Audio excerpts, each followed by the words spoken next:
makan banyak tuh nggak bikin gendut sih sebenarnya. Yang bikin gendut adalah makan banyak yang diulang-ulang. Diulang-ulang. Gitu.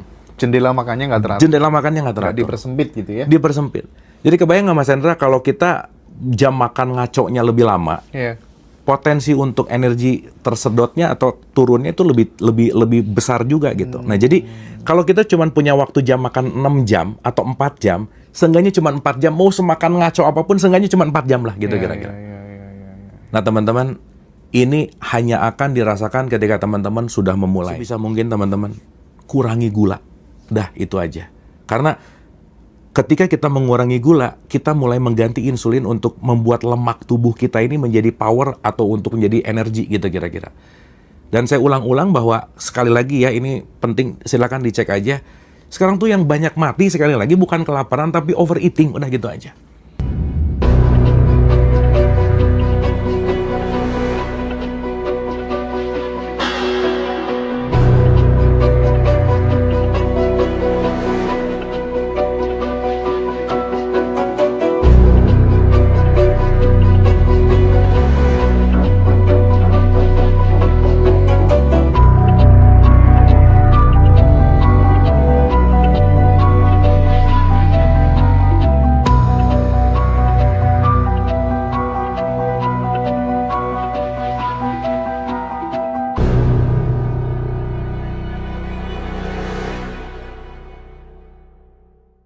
Kenapa penting sih untuk kita mengontrol asupan makanan?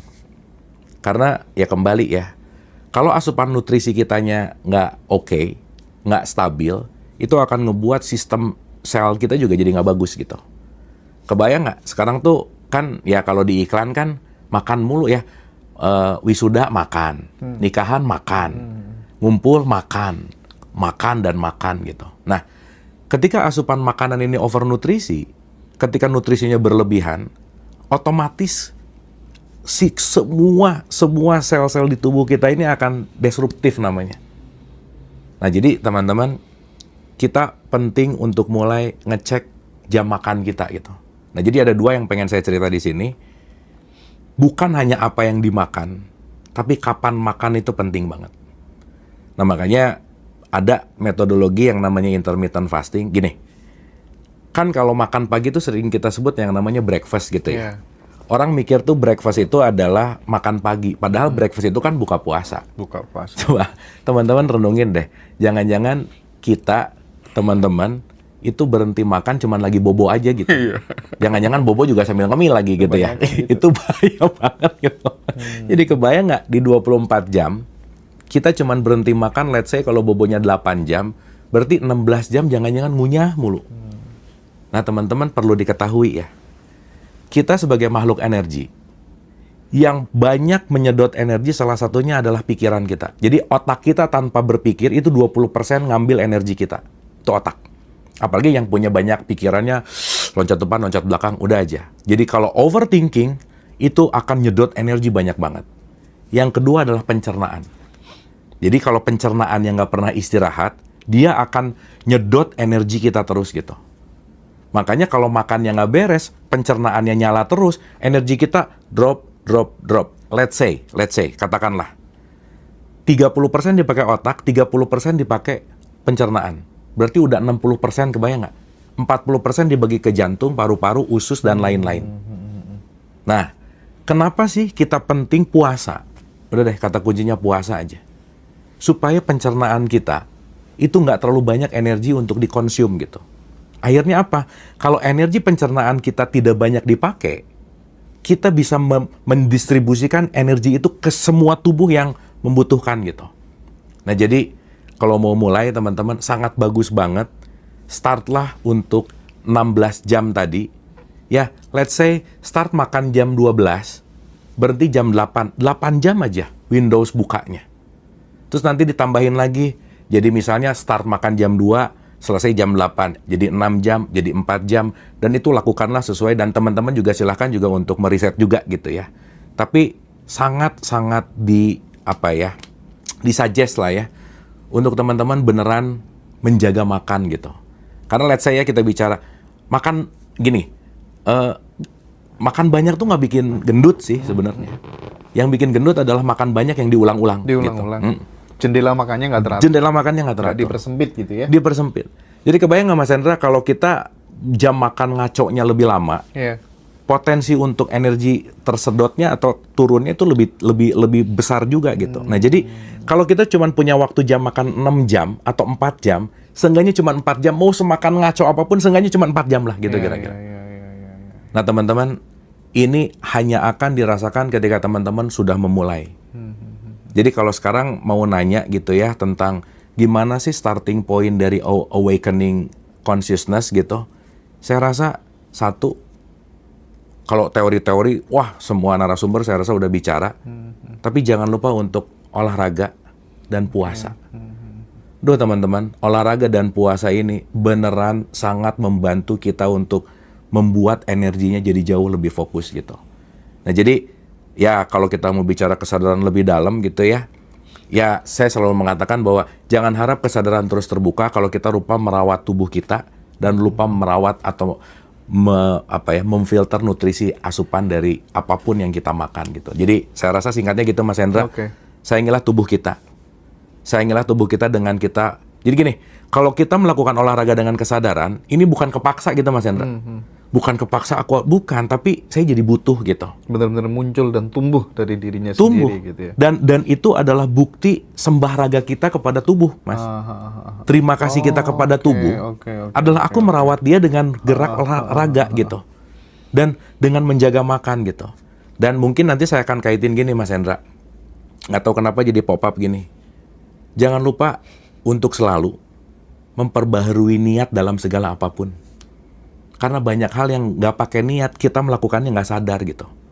Lakukanlah olahraga dengan sengaja. Lakukanlah belajar dengan sengaja. Karena banyak yang dilakukan nggak sengaja Mas Hendra. Dalam tanda petik nggak sadar gitu. Karena lupa niat gitu. Apalagi mak-mak ya kalau belanja, itu suka lupa memperbaharui niat. Cuman mau beli 1, pulang bawa 10 gitu Mas Hendra. Ya. Itu keluar dari niat. Contohnya memperbarui niat gimana sih? Contohnya gini Mas Hendra. Ketika saya mau melakukan sesuatu tanpa niat, itu bisa jadi hanya kebiasaan. Makan misalnya Mas Hendra. Aduh, udah deh. Oh, iya. Makan tuh ya cuman blok. Iya. Apalagi maaf ya teman-teman, maaf banget. Ketika makan, lihat handphone. Ketika makan, ngobrol. Kita nggak bener-bener hadir utuh di sini saat ini. Dan mungkin saya komain sedikit ya, kita juga penting, dan ini saya mendidik diri saya juga sih. Please, latihlah, jangan melakukan apapun dengan multitasking. Kalau makan, 100% makan, dan niatkan aku mau makan. Sengajalah makan. Bukan karena makan, karena kebiasaan, bukan. Minum aja, itu kadang-kadang, udah aja, minum aja. Tapi kalau pakai niat, saya sengaja mau minum, di situ muncul mindful. Sholat aja sekarang nggak sengaja Mas Hendra. Iya. Sholat aja, Allah, wudhu, itu nggak disengaja. Makanya saya amazed banget dengan statementnya Nabi Muhammad, kenapa dimulai dari niat? Karena niat adalah tempat menjeda kita sesaat untuk menghadirkan diri kita utuh di sini saat ini, agar kita melakukan apapun dengan mindful gitu. Karena segala sesuatu yang tidak dilakukan dengan mindful, itu pasti hanya korban dari subconscious mind kita, kebiasaan, dan kita di situ lagi tidak benar-benar hadir utuh di situ gitu. Gitu kira-kira. Nah jadi teman-teman, kata-kata penceramah-penceramah yang sering dalam keagamaan gitu lah, perbaharui niat, itu tuh dalam banget loh maknanya. Makanya Mas, kalau dalam tradisi Islam, keren bangetnya kenapa coba? Mau ngapa-ngapain ada doanya Mas. Mau ngaca ada doa. Mau makan ada doa. Oh, untuk memperbarui ini. Wah, mantap. Mau nyetir, karena begitu niat, oke, mindful gitu. Nah, jadi artinya, maaf ya, kita akan sulit benar-benar menuju kepada kesadaran kalau kita tidak pernah atau jarang melatih untuk hadir utuh di sini saat ini. Karena kenapa? Pikiran kita itu maunya masa depan, masa lalu. Masa depan, masa lalu gitu. Nah, oleh karena itu, ingat ya, tetangga dekat yang paling penting untuk kita lakukan kalibrasi adalah ini nih. Pikiran kita ini nih. Maka jangan sampai pikiran yang mengontrol kita dengan niat, aku yang mengontrol pikiran. Dengan niat, aku yang mengontrol semua kebiasaan bahwa ini bukan sesuatu kebiasaan, tetapi memang aku sengaja melakukan. Nah, lakukanlah dengan sengaja coba. Karena kenapa? Dengan melakukan sengaja, pasti kita 100% hadir utuh di sini saat ini gitu. Saya rasa itu dulu Mas, mungkin Mas Hendra bisa elaborasi dari sudut mana gitu. Siap.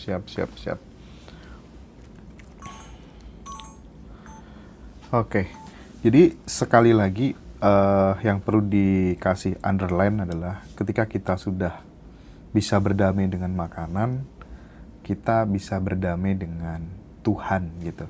Apa yang membuat statement itu kira-kira apa? Alasannya apa? Ini Mas, coba renungin kalau orang Islam ya lagi bulan Ramadan. Itu tuh pasti ada yang hilang. Kenapa? Karena dikit-dikit tuh mikir nanti makan apa ya? Bener nggak Mas? Ya. Jadi ada gabutnya gitu. Kenapa nggak mikirin makanan? Kebayang nggak? Kalau kita kehilangan beban pikiran beberapa puluh % karena hanya mikirin makanan, Mas Hendra. Itu beban pikiran itu bisa kita convert, bisa kita alihkan kepada sesuatu yang lebih kreatif gitu. Dan teman-teman secara biologikal, tubuh kita terbaik secara prima ketika perut kosong. Oke. Maka kalau perutnya penuh, itu kita nggak maksimal. Kenapa coba? Karena kalau perut penuh, pencernaan itu lagi menggunakan energi banyak gitu. Beda loh ya, perut kosong sama kelaparan ini beda nih. Makanya ya jangan lapar sih, tapi pas gitu. Itu satu. Yang kedua, ketika kita mulai menjaga makan kita akan benar-benar menjaga nafsu, Mas Hendra. Karena salah satu konteks, ya maaf ya, ketika kita banyak makan, itu banyak rangsangan energi-energi yang, wah jadi kayak kebanyakan makan gula, Mas. Sugar rush gitu misalnya. Dan oh ya, ngomongin gula, teman-teman, please, kurangi gula secepat mungkin. Iya. Ya, jadi kalau sekarang ada ngomongin narkoba lah, ada ngomongin ini bahaya, sebenarnya yang paling bahaya tuh gula sih. Kayaknya dimulai dari anak-anak deh. Aduh, ya, Mas. Kang, ya. Kebayang nggak minuman kemasan yang segini itu gulanya bisa 40-50%. Ini bukan teh dikasih gula sih, gula dikasih teh gitu. Anak-anak semua yang dimakan basisnya gula. Gula. Kebayang nggak dengan gula yang banyak masuk, insulin yang nggak beres, banyak banget lemak-lemak yang, wah udah deh. Itu nanti teman-teman bisa search lah ya dengan concern tertentu gitu. Jadi sebisa mungkin teman-teman kurangi gula. Dah itu aja. Karena ketika kita mengurangi gula, kita mulai mengganti insulin untuk membuat lemak tubuh kita ini menjadi power atau untuk menjadi energi gitu kira-kira. Dan saya ulang-ulang bahwa sekali lagi ya ini penting, silakan dicek aja. Sekarang tuh yang banyak mati sekali lagi bukan kelaparan tapi overeating, udah gitu aja. Nah jadi balik lagi ke begitu aku damai dengan makanan, berarti aku damai dengan energi. Berarti aku akan damai juga dengan sang pemilik energi gitu. Oke. Gitu loh Mas. Dan lebih mudah terhubung. Dan coba rasain deh, once kita lagi bener-bener homeostasis gitu ya. Mas, ini kalau aku lagi makan yang ngaco, aku cerita secara pengalaman pribadi ya. Itu ide susah keluar loh Mas. Serius. Ide mumet, emosian, baperan gitu. Itu tadi, makanya sebagian orang kalau baperan tuh jadi banyak nyemil, banyak makan gitu misalnya. Dan itu ngebuat beneran si homeostasis tubuh itu juga jadi dalam tanda petik ya, jadi nggak seimbang gitu. Jadi teman-teman, kalau kita bicara masalah tirakat lah ya, makanya kenapa sih puasa tuh, hai orang-orang beriman diwajibkan atas kamu berpuasa seperti orang-orang terdahulu. Ini tuh udah cerita lama banget gitu. Dan teman-teman tahu bahwa ketika tubuh kita nggak ada asupan makanan lebih dari 16 jam atau 18 jam, ada satu sel namanya autopagi. Si autopagi ini yang akan menggerus semua sel-sel buruk dan itu akan melakukan yang namanya sirkulasi perbaikan secara alamiah gitu. Jadi semakin mempersedikit makan, semakin sel-sel tubuh kita ini banyak istirahat gitu. Minimal harus 16 jam. 16 jam good start lah Mas. Oke. Gitu. Jadi at least 8 jam gitu waktu makannya gitu. Oke. At least skip breakfast misalnya, 12 ke 8, udah. Dan sebisa mungkin teman-teman 4 jam sebelum bobo, itu kalau bisa jangan ada asupan makanan. Kenapa? Kalau, waduh Mas Hendra, malam-malam tuh kan nasi goreng tuh, aduh udah ya, godaan besar sekali ya, nasi goreng tek gitu ya. Kebayang nggak teman-teman, kalau kita makan 1 jam sebelum kita bobo, matanya merem, tapi pencernaannya muter terus tuh. Jadi tidurnya nggak akan maksimal. Maka kalau tidur nggak maksimal, istirahat kita nggak maksimal. Istirahat nggak maksimal, recharging energi nggak maksimal. Oh, itu nanti rentetnya kemana-mana gitu. Implikasinya gitu. Implikasinya kemana-mana. Jadi saya pengen menyuarakan ini Mas Hendra, berkesadaran dengan olahraga dan puasa. Mas. Puasa, oke. Nah, karena Kang Abu kan udah jadi idola banyak orang gitu. Ketika kemudian melihat habit idola itu lebih mudah sih nerapinya gitu, sepengetahuan aku gitu. Oh, aku karena pengen tiru itu gitu. Udah berapa lama nggak makan nasi? Aku nggak makan nasi hampir 6 tahun, Mas. 6 tahun. Jadi aku memang ini juga lagi coba ya. 2 bulan 3 bulan lagi Mas Hendra ketemu aku different aja. Ya, lihat 2 bulan lagi Mas Hendra. Aku lagi research nih. Yeah. Ada sesuatu yang baru lagi aku research gitu. Nah, aku tuh sempet 99 hampir 100 kilo, Mas. Gitu. Wah, dan waktu itu ya boro-boro mikir pokoknya udah aja ya. Cuman lama-lama mikir bahwa udah pasti ya berat, nggak enak, dan seterusnya lah gitu kira-kira. Nah terus karena ya balik lagi ya, power of kepepet sih memang ya. Karena waktu itu harus syuting RCTI, produser saya ngomong, lu kalau gendut jelek banget gitu. Wah mulai sih, memang sparklingnya memang harus ada target sih. Nah cuman yang pengen saya cerita di sini gini Mas Hendra, awal aku mendalami kesehatan tubuh, kesehatan holistik, itu aku pakai push, aku punya target, aku harus melakukan ini. Karena waktu itu ada kebutuhan TV kan. Jadi aku kepaksa tuh. Nge-gym lah, apalah. Dan olahraga otot itu penting banget. Teman-teman, please, ototnya juga dilatih karena itu penting banget. Karena dia akan mempengaruhi ke tulang dan seterusnya gitu. Anyway, nah. Dan aku beda ketika aku mulai menyadari kesadaran bahwa dulu tuh Mas, tersiksa. Aku diet tuh tersiksa. Karena mindsetnya masih, ini harus gitu. Tapi lama-kelamaan aku mulai menyadari bahwa, iya ya, aku melakukan ini bukan menyiksa tubuh, tapi justru mencintai tubuh gitu. Dan ini aku mulai dari 5-6 tahun belakangan ini, aku mau niat sekarang aku benar-benar pengen memasukkan nutrisi yang sesuai dengan kebutuhan tubuh gitu. Nah, aku belajar lah banyak sekali metode. Aduh Mas, 13 metode diet Mas, aku udah cobain semuanya. Tapi yang balik lagi ya teman-teman, ini semua fit. Dan teman-teman pun kalau mau melakukan, alangkah baiknya juga diskusi kepada nutrisionis gitu.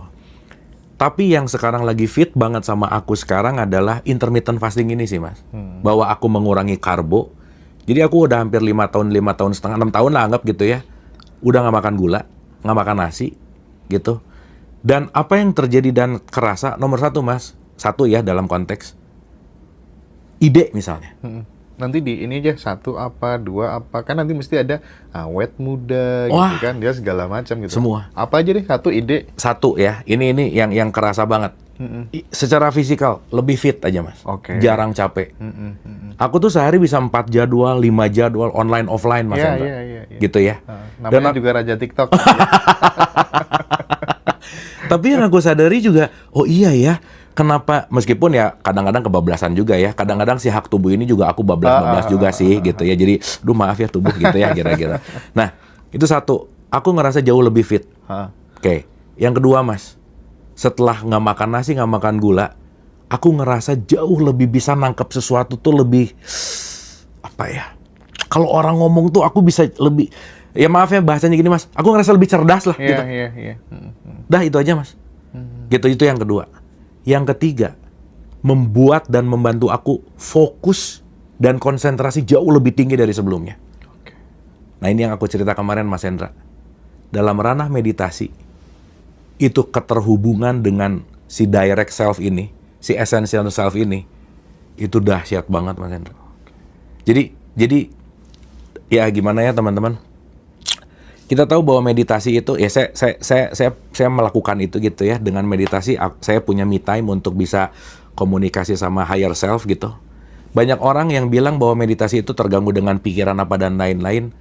Saya secara subjektif mengalami langsung bahwa ketika saya mengurangi kadar makan dengan intermittent fasting ini, bahasa gampangnya Mas Hendra, connect-nya tuh cepet banget lah gitu kira-kira. Dan aduh Mas, itu yang aku nggak dapetin dari sebelum ini gitu. Jadi ternyata nggak main-main bahwa olahraga, jaga makan. Aku baru ngerasain bahwa iya ya, ini changing semua dari batiniahku, mentalku, tubuhku. Dan ya balik lagi sih, keseluruhan ini balik lagi konteksnya adalah dengan aku bisa punya komunikasi yang lebih baik dalam meditasi gitu. Banyak downloadan yang dahsyat gitu Mas Hendra. Ide kreatifnya muncul gitu terus. Aduh, ya tapi ada paradoksnya juga. Aku tuh tipikal orang yang nggak mau diam kan ya. Ada-ada aja gitu Mas Hendra ininya tuh. Kayak pengen ini. Ya, tapi maksud saya adalah once itu terjadi ternyata dengan makan nggak diatur, dengan olahraganya nggak rutin, banyak energi yang saya rasa kita bisa menyimpan atau kita bisa mengarahkan energi ke hal yang lebih bermanfaat gitu lah kira-kira. Intinya kreativitinya muncul aja lah gitu Mas Hendra. Intinya tidak hanya micin aja yang bikin nge-lag gitu ya. Banyak yang bikin nge-lag ternyata, karbo, gula gitu ya. Dan Mas, aku ngerasa banget bahwa ketika intermittent fasting tuh nggak mikirin nanti makan apa, harus apa. Itu tuh los gitu. Los aja. Dan karena udah terbiasa kali ya, ya jadi nggak ngerasa berat aja gitu. Karena aku tahu bahwa ketika aku sedang puasa, aku sedang men-serve tubuhku, sedang mencintai tubuhku, dan sedang merawat asetnya Tuhan gitu. Itu sih. Kang Abu tadi kan bicara soal terhubung dengan higher self dan lain sebagainya. Di satu kesempatan sebenarnya ya tidak ada apa-apa kecuali beingness ini, kecuali keberadaan ini gitu. Nah, ketika kemudian kita masih terhubung dan mendapatkan sesuatu dari higher self, itu bukannya keberduaan gitu, bukan kemanunggalan. Bagaimana menjelaskan itu secara pas gitu? Oke. Mas Hendra ngelihat kursi, Mas Hendra ngelihat saya, Mas Hendra ngelihat handphone saya. Ada 3 entitas, betul nggak? Oke. Pertanyaan. Yang bisa membuat Mas Hendra bisa ngelihat 3 entitas ini berbeda apa? Cahaya. Iya. Ini kalau ruangan gelap, Mas Hendra nggak akan bisa ngelihat handphone, kursi, dan tubuh saya. Maka kenapa manusia diberikan tubuh fisik? Karena untuk mewujud dia perlu yang memberhentikan cahaya. Makanya tubuh fisik ada. Nah, Mas Hendra, ini aku mau loncat dulu ke sini ya supaya nanti anak jawabnya. Kalau aku sadar bahwa hanya cahaya yang bisa membuat ini semua, maka hanya cahaya itu yang ada sebetulnya. Karena tanpa cahaya tidak akan ada penampakan gitu. Maka cahaya itulah kesadaran. Dan semua di sini apapun itu, ya cuma hanya cahaya kan sebetulnya. Yang mewujud menjadi sebuah apapun, dan apapun itu hanyalah sebagai konteksnya adalah tanpa adanya cahaya, tidak akan ada yang terlihat gitu loh Mas Hendra. Nah sekarang pertanyaannya, berarti kalau semua esensialnya adalah cahaya, ya kita ini kan semua adalah sang kesadaran itu sendiri. Betul nggak? Kita adalah kesadaran yang tertutup oleh manas, yang tertutup oleh pikiran, perasaan, emosi, yang tertutup oleh konsep, yang tertutup oleh makna. Maka saya, Mas Hendra, siapapun di sini, kesadarannya tunggal. Cuman Mas Hendra punya manas program, saya punya manas program kita yang beda gitu Mas. Iya. Benar. Gitu. Makanya Mas, maaf ya, aku ngelihat Mas Hendra tanpa manas, aku ngelihat diriku sendiri. Maka bagaimana mungkin aku menyakiti Mas Hendra gitu? Karena menyakiti Mas Hendra, menyakitiku juga gitu. Nah, ketika kita melampaui manas, ketika kita melampaui pikiran, perasaan, dan emosi, kita lagi menyentuh kesejatian kita bahwa yang saya maksud download adalah, gimana ya bahasanya? Dalam keheningan, program-program itu dikikis. Dalam keheningan, kita akan masuk ke dalam esensial yang Mas Hendra mengetahui sesuatu bukan dari kata-kata, bukan dari buku, bukan dari apapun. Tapi itulah yang disebut direct path atau direct experience, yang disitulah aha moment gitu Mas Hendra. Mungkin sekarang ada orang perlu inspirasi dulu dari omongan orang lain. That's okay gitu. Triggernya dulu. Dan disitulah kita disebut makhluk sosial yang kita bisa belajar terus dari siapapun. Tetapi ada satu esensial, saya sebut intelijen Mas. Ada intelijen, ada intelek. Bahwa kita semua tuh intelijennya sama, tapi inteleknya yang berbeda. Nah, sesaat kita melepaskan intelektualitas kita Mas, kita akan mendapatkan, kalau pakai bahasanya Nabi Muhammad, La sautin wala harfun. Nggak ada suaranya, nggak ada hurufnya. Dan itu yang membuat Mas Hendra, Zalikal kitabu la raiba fi hudalil muttaqin. Tidak ada keraguan di situ. Oh ini toh. Gitu loh Mas. Aduh, keren Nabi. Oh ini toh. Keren. Oh ini toh. Dan kadang-kadang cuman susah nyari bahasa untuk nyampeinnya aja sih. Iya. Cuman susah nyari terminologi untuk nyampeinnya aja sih gitu. Dan itulah kita perlu ilmu gitu Mas. Karena begitu, let's say ya, dapat sesuatu yang aku pengen sampein, ini bahasa apa yang aku harus sampein ya? Karena yang aku sampaikan adalah bahasa rasa gitu loh Mas. Dan rasa itu otentik, nggak dibuat-buat gitu.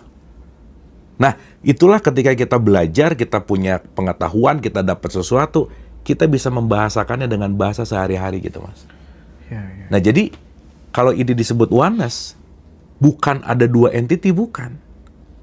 Tetapi ketika manas kita sebut program aja Mas Hendra. Ya. Ketika programnya lepas, kita memang sedang menyatu dengan si higher self kita gitu. Oke. Dan itu yang, waduh Mas, itu gimana ya? Semua kita punya jalur ke situ langsung gitu loh Mas. Cuman jarang dipakai aja sih gitu. Itu yang saya sebut distributor utama Mas. Iya, paham. Ya semua orang percaya sama subagen sih sekarang gitu. Gitu. Makanya ya penting untuk menelaah bahwa terhubunglah kepada distributor utama, karena distributor utama itu sangat dekat dengan kita. Bagaimana kita terpisah dengan dia, bagaimana kita jauh dengan dia, orang kita diliputi oleh dia kok. Oke. Yang menjarak antara aku dengan dia, yang menjarak antara diri dengan Tuhan, yang menjarak antara kita dengan kemanunggalan adalah konsep dan persepsi. Konsep dan persepsi datang dari mana? Pikiran, perasaan, dan emosi. Ini semua berkaitan dengan apa?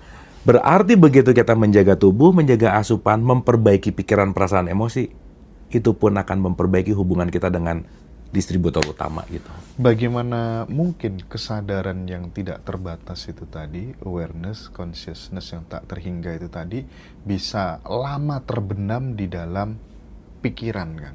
Ya. Bisa tertutupi oleh Kenapa pikiran. begitu?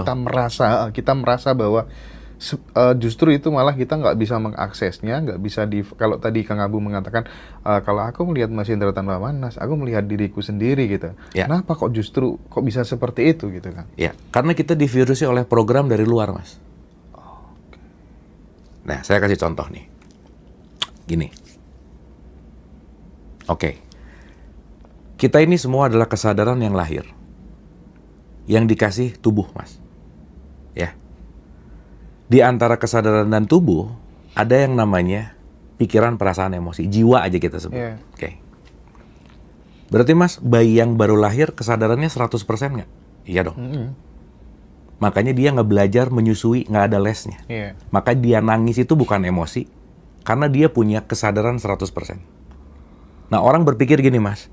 Oh, bayi belum punya kesadaran. Justru bayi itu 100% kesadaran. Tetapi sesaat dia lahir, dia diintimidasi oleh faktor eksternal, informasi dari dua orang tuanya. Jadi kesadaran yang 100% diliputi oleh informasi yang namanya program, belief system. Akhirnya kesadarannya mengecil nggak, Mas? Ketutup oleh kepercayaan nggak? Ketutup oleh program nggak? Gitu. Contoh aja. Mas Hendra kalau beli handphone baru, kan belum ada programnya, betul nggak? Yeah. Kesadaran itu adalah touchscreen-nya. Tapi Mas Hendra nggak bisa mencet sesuatu kalau nggak ada program. Diinstallah program. Nah, jadi kita lahir itu dengan kecerdasan ini. Tapi aplikasinya banyak banget, Mas, diinstal. Dan sorry ya, Mas ya. Lebih dari 85% aplikasinya virus masalahnya. Oke. Makanya, anak itu diberikan virus pertama oleh siapa? Orang tuanya. Jadi kasaran kata pengetahuan dari luar lah yang membuat kesadaran kita tertutup, Mas. Nah, saya mau pakai analogi teologi sedikit, Mas. Contoh, Mas. Kesadaran ini saya sering gambarkan dengan Adam. Jiwa itu adalah Hawanya. Ketika Adam makan pengetahuan dari luar, maka kesadarannya ketutup sama pengetahuan. Itulah buah huldi. Kita jadi tahu A, jadi tahu B, jadi tahu C. Jadi terkotak nih. Contoh Mas, kalau ada orang terlahir dalam keluarga yang agak-agak konvensional, dibilang, nah, hanya agama kamu yang benar, yang lain sesat. Dikotakin nggak Mas? Berarti dia dikasih huldi nggak? Iya, Dia makan huldi nggak? gitu. Iya. Berarti ketika dia besar, ngelihat agama lain, dia akan menyesatkan nggak? Iya. Datang dari mana kata sesat? Program yang datang dari faktor eksternal. Jadi kasaran kata, kita ini kebanyakan masuk program dari luar yang membuat keaslian kita ketutup gitu loh Mas. Nah, jadi balik ke pertanyaan Mas Hendra nih. Kenapa sekarang kok si program ini makin membesar dan kesadarannya nggak muncul? Kenapa? Karena dia asik dengan program ini gitu. Dia menikmati program ini. Salah satu program ini kan pengen kaya Mas. Pengen terkenal. Dan semua program ini akan alamiah kembali kepada kesadaran. Cuman satu Mas. Ketika program ini menemukan yang namanya penderitaan. Itu stuck momennya nanti di situ. Oke. Begitu derita, kesadaran manggil nih. Woi, kamu tuh bukan itu. Contoh Mas. Keren, Contoh keren, ya, keren. contoh. Ada diri, ada identitas. Kalau anak-anak lagi main game Mas, ya lagi main game nih. Kan mainnya di TV nih, game. Begitu diserang musuh, begitu dia mau energinya habis, mati nih aku. Si anaknya ngomong, mati nih aku. Berarti dia lupa mana identitas, mana diri. Betul nggak Mas? Iya, oke. Berarti dia menganggap dirinya adalah identitas yang di game itu. Pertanyaan, emang hidup ini bukan permainan Mas? Iya. Keren analoginya. Betul nggak? Iya. Yang mati kan yang di game. Aku kan bukan itu. Maka diri kita yang sejati itu adalah kesadaran. Identitas itu adalah program. Dan semakin melekat kepada program, semakin si kesadaran ini nggak akan muncul.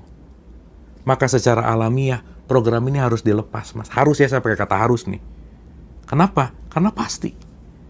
Maka nemu masalah, nemu kesulitan, nemu hal-hal yang menyakitkan. Balik lagi lah, saya selalu senang banget kata-kata Rumi, luka adalah tempat cahaya masuk. Keterlukaan itu yang akan ngebuat program ini bergetarlah dalam tanda petik. Untuk menemukan, ternyata aku bukan jabatan ini ya. Ternyata aku bukan kepintaran ini ya. Ternyata. Akhirnya apa Mas? La. Bukan.